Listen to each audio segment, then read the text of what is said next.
दोस्तों, आज का हमारा विषय बहुत महत्वपूर्ण है। क्या ध्यान साधना के लिए गुरु जरूरी है? आइए समझते हैं।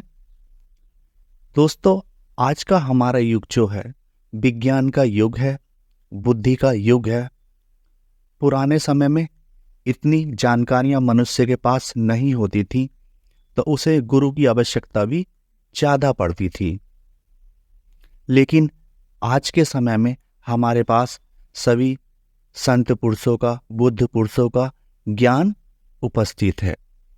हम चाहें तो उनके आधार पर भी अपनी साधना को शुरू कर सकते हैं। आप सब जानते ही हैं, इस व्यस्त युग में हमारे अपने लिए समय नहीं है, तो हम गुरु ढूंढने के लिए समय कहाँ से लाएं? कैसे गुरु को ढूंढें? कैसे गुरु को पहचानें कि इस गुरु के द्वारा हमारी साधना आगे बढ़ सकती है? इसी बारे में आइए बात करते हैं। दोस्तों, पुराने समय में गुरु की उपलब्धि हो जाया करती थी, लेकिन इस युग में तो अच्छे इंसान ही मिलना कठिन है, फिर गुरु का मिलना असंभव सी बात है। अब प्रश्न ये उठता है, हम जैसे साधारण मनुष्य बिना गुरु के ध्यान नहीं कर सकते हैं? दोस्तों, मेरा तो जवाब है, हम बिना गुरु के भी ध्यान कर सकते हैं। आपके पास गुरु नहीं है, तब आप उस अदृश्य शक्ति को गुरु बना लें जो आपको संभालता है, जो आपकी सांसों को चलाता है, जिसके होने से आपका जीवन संभव हुआ है। ध्यान करने से पहले आप सब कुछ उसी शक्ति को सौंप दीजिए। वह शक्ति ही आपकी गुरु बन जाएगी। गुरु का मतलब ये नहीं है कि कोई मनुष्य ही आपका गुरु हो। आपका गुरु पशु पक्षी, प्रकृति या कोई भी ऐसी घटना जिससे आपके भीतर जागरण की किरण उतरी हो, वह आपकी गुरु हो सकती है। दोस्तों, आप सब जानते हैं, इतिहास में ऐसी अनंत घटनाएं हैं जिससे मनुष्य को प्रकृति की घटनाओं के द्वारा ज्ञान प्राप्त हुआ है। इस संसार में 3 तरह के व्यक्ति होते हैं। पहले व्यक्ति वह होते हैं जो सुनकर सीख लेते हैं, जैसे अष्टावक्र द्वारा राजा जनक को ज्ञान प्राप्त हुआ था। दूसरे प्रकार के व्यक्ति वह होते हैं जो किसी भी काम को देखकर सीख लेते हैं। तीसरी प्रकार के वह व्यक्ति होते हैं जो उस कार्य को करके ही सीखते हैं। इस प्रकार के व्यक्तियों के लिए मनुष्य रूप में गुरु की आवश्यकता होती है। ज्ञान कोई ऐसी घटना नहीं है जिस पर किसी का अधिकार हो। ज्ञान किसी को कहीं भी कैसे भी घट सकता है। दोस्तों, आप समझने की कोशिश करिए, गुरु का काम क्या है।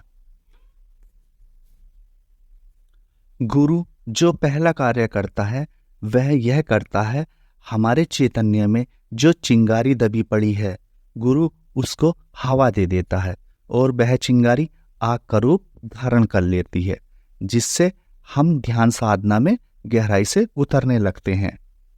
गुरु की विशेषता यह भी है, गुरु हमारे व्यक्तित्व के अनुसार हमें विधि सुझा सकता है, क्योंकि गुरु हम जिस स्थिति से गुजर रहे हैं, गुरु उस स्थिति से पहले गुजर चुका होता है।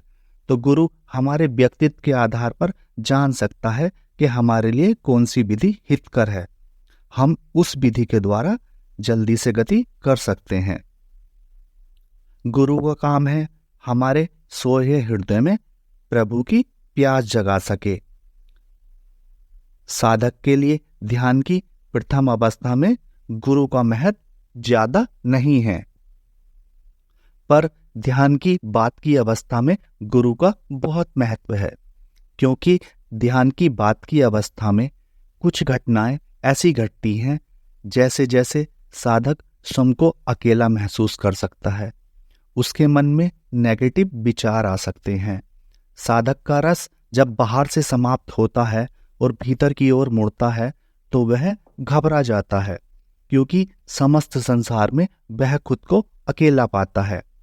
ऐसी ही अनेक घटनाएं हैं जो साधक के साथ ध्यान साधना में घटती हैं, जिनके बारे में मैं विस्तार से चर्चा नहीं कर रहा हूं।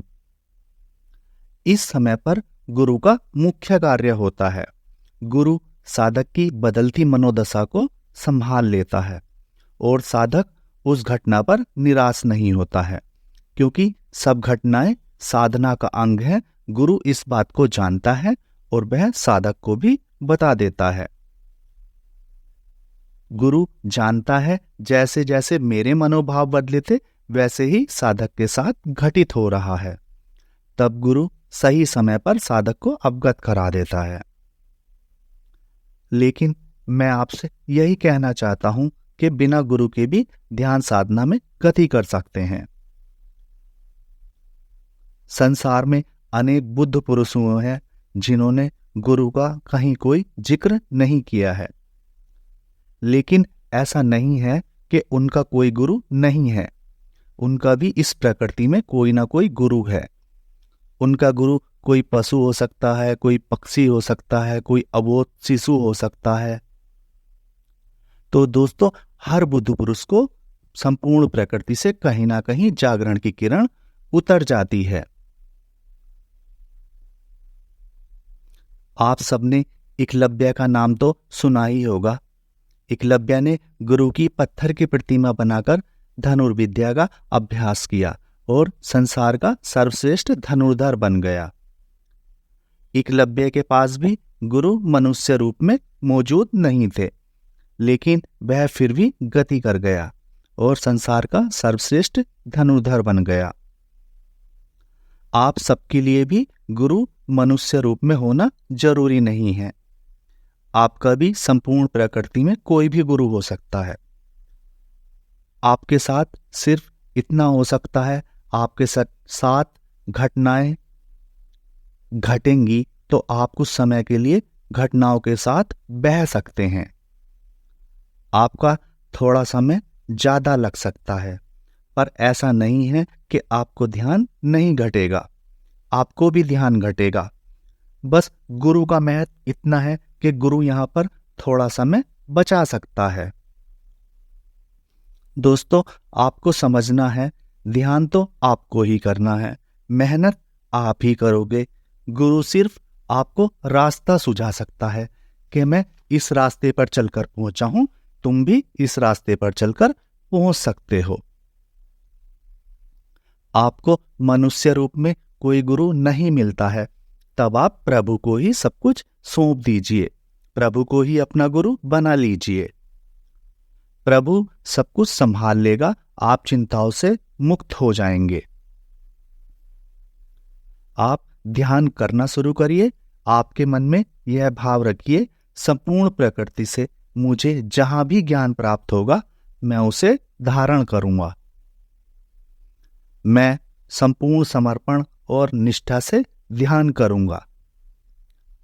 अब मेरा शरीर मिट भी जाए तो भी मैं अपने मार्ग से नहीं हटूंगा। आपका संकल्प और समर्पण आपको मंजिल तक ले जाएगा।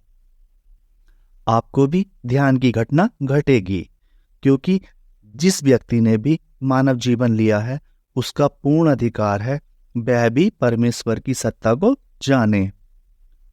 आपके पास चाहे मानव रूप में गुरु मौजूद हो या नहीं हो, सब मनुष्य को ध्यान घटेगा। बस फर्क समय का हो सकता है।